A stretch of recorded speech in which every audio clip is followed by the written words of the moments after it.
Wey!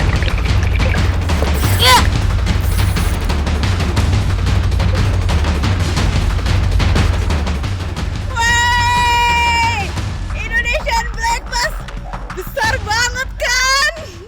Lihat tuh. Gede banget. Right.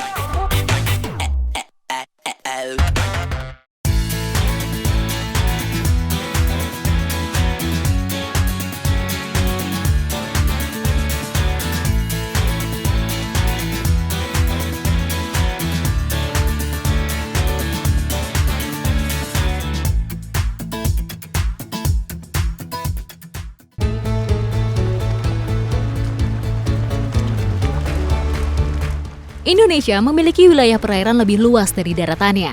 Kondisi alam yang masih terjaga dan berada tepat di jalur migrasi membuat negeri ini kaya dengan biota airnya. Tidak hanya hewan kecil, perairan Indonesia menyimpan beragam makhluk air berukuran raksasa. Pagi-pagi saya udah bergabung nih sama Pak Darwin karena kita lagi mau mencari ikan di pesisir laut. Dalam memancing ikan, umpan merupakan hal penting yang harus disiapkan agar target bisa didapatkan. Alat pancing terakhirnya sudah dilepas, jadi sekarang kita tunggu saja nih dari sini sambil kita perhatikan. Nanti kalau misalnya dari jauh terlihat alat pancingnya itu sedikit bergerak, mungkin itu tandanya umpannya sudah dimakan. Teluk Poso memang cukup terkenal dengan spot ikan pelagisnya. Marlin termasuk ikan berparuh atau billfish yang menjadi favorit para pemancing. Tuh lihat, abangnya sampai kasih tenaga. Kayaknya berat banget nih. Udah berapa lama bang nariknya? 1 jam. Ikan marlin memang terkenal dengan perlawanannya yang sangat kuat. Jadi harus bersabar dalam menariknya ke permukaan. Nelayan di sini menggunakan teknik handline atau tanpa joran dalam menarik ikan marlin. Akhirnya setelah udah sejam lebih ditarik tuh, keangkat juga. Besar sekali ukurannya. Wah, ini namanya ikan sindaru. Black Marlin.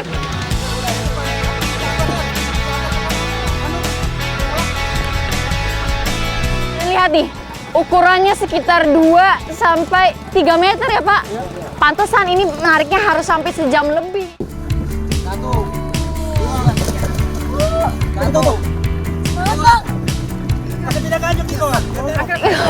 Tuh, kebayangkan seberat apa ikan sindaru yang sampai 100 kilo ini. Bahkan 2 kali berat badan saya tuh.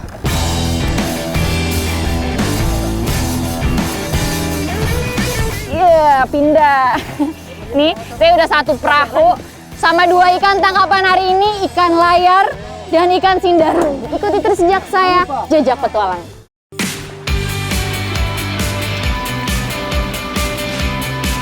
Tidak hanya di Poso, perairan Sulawesi mempunyai banyak spot memancing ikan raksasa lainnya. Salah satunya di Minahasa Utara, Sulawesi Utara. Kali ini saya lagi ada di Teluk Amurang, ini bareng om-om dan adik. Kita lagi mau menangkap ikan. Seperti apa petualangannya? Ikuti terus jejak saya, Jejak Petualang.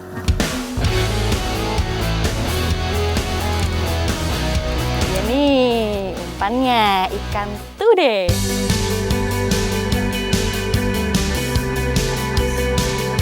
Tadi umpan udah siap, pelampung udah siap. Ini buat nandain nanti kalau ada ikan, dia bakal gerak. Ini tinggal kita lepas ya Om. Oke.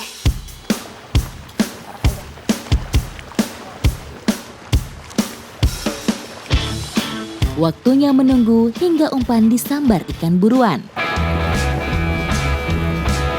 Ternyata nelayan lain duluan yang berhasil mendapat sambaran ikan.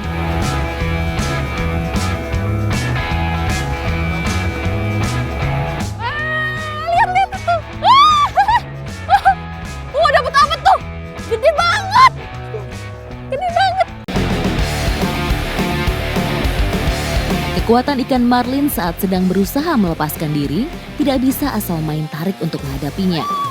Butuh kesabaran, teknik, dan strategi supaya ikan bisa naik ke dalam perahu.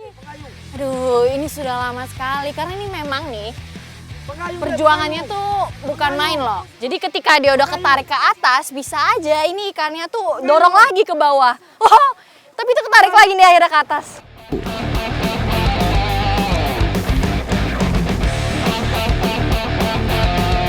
Oh.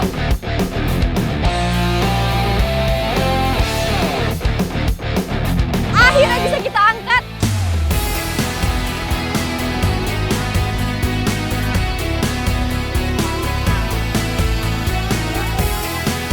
Ngangkat ke perahunya aja perjuangan banget nih. Ini dikit lagi nih kayaknya. Ayo Om, gimana? Saya sini.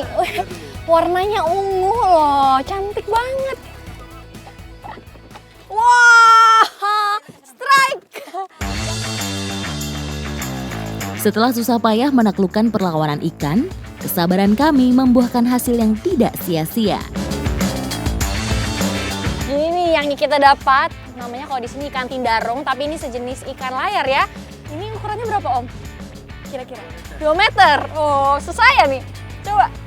Tuh. Ukurannya sebesar saya. Ikan tindarung alias blue marlin memang terkenal lebih kuat dari marlin hitam. Tidaklah mengherankan jika ikan satu ini selalu dicari para pemancing karena sudah menjadi maskot. Ini akhirnya tadi udah ngerasain sendiri ya saya. Panjang sekali prosesnya dari nungguin tarik ulur sama ikannya sampai nunggu ada yang makan umpannya. Akhirnya dapat juga. Ini ikannya besar sekali, worth it.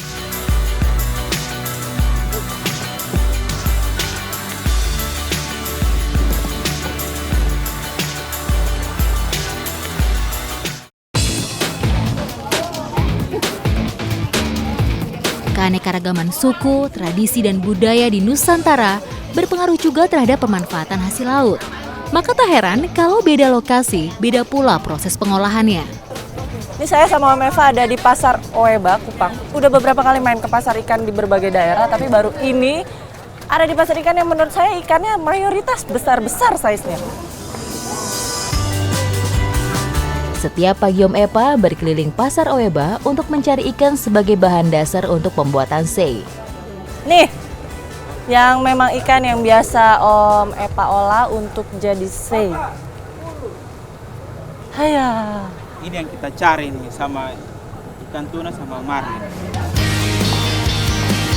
Ini kalau misalnya kita lihat, ini sebenarnya susah ngebedain kalau dia kondisinya sudah mati begini, ini yang black marlin atau yang blue marlin. Lazimnya di Indonesia itu memang banyak yang black, tapi cara ngebedainnya, nih, ada di sirip di atas kepala. Kalau misalnya dia punya sirip atas kepala bisa rebah sampai ke badan begini, maka bisa dipastikan ini adalah blue marlin. Nah, blue marlin ini ikan jauh. Ini biasa ikan ada di Pasifik, di perairan Pasifik.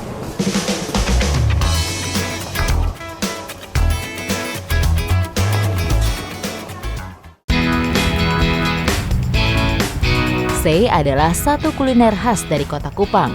Biasanya sei terbuat dari daging sapi atau babi yang bertekstur kering dan berbumbu. Kenapa dipilihnya layaran, sei layaran? Yang pasti salah satu syaratnya terpenuhi. Untuk bikin sei itu memang harus daging ikan yang liat, yang keras, yang tidak mudah hancur. Untuk menambah cita rasa sei marlin, bumbu-bumbu diperlukan sebagai penyedap. Ikan yang telah dibumbui kini siap untuk diasapi. Pokoknya kalau misalnya lihat apinya sudah marak menyala itu harus cepat-cepat dipadamkan karena memang proses masaknya diasap saja.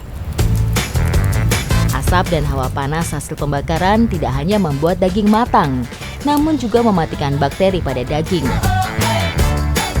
Sudah, nah nih daripada nunggu yang lain kayaknya masih lama nih. Yang ini sudah cukup kalau misalnya kita sekedar mau icip-icip seperti apa rasanya sei tuna. Yuk.